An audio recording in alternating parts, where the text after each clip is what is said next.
شروع اللہ کے نام سے جو بڑا مہربان نہایت رحم والا ہے۔ السلام علیکم ورحمۃ اللہ وبرکاتہ۔ آج ہم ایک ایسی دعا کے بارے میں پڑھیں گے جس کے پڑھنے سے اور اس کے اہتمام کرنے سے انشاءاللہ الرحمن آپ جو بھی دعا مانگو گے قبول ہوگی۔ اس دعا کے بارے میں مشہور ہے دعاؤں کی قبولیت اور عرش موتی۔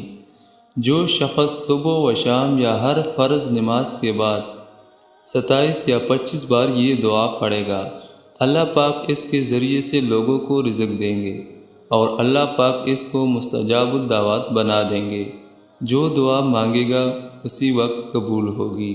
مستجاب الدعوات کا مطلب یہ ہے کہ جو دعا مانگو گے اللہ تعالیٰ قبول فرمائے گا، اور اس دعا کے بارے میں مشہور ہے یہ عرشی خزانوں میں سے ایک خزانہ ہے، اور وہ دعا یہ ہے جو آپ نے 25 یا 27 بار پڑھنی ہے۔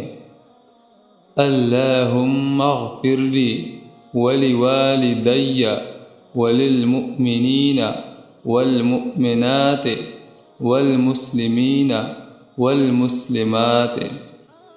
اللہ تعالیٰ اس پہ عمل کرنے کی توفیق نصیب عطا فرمائے، آمین ثم آمین۔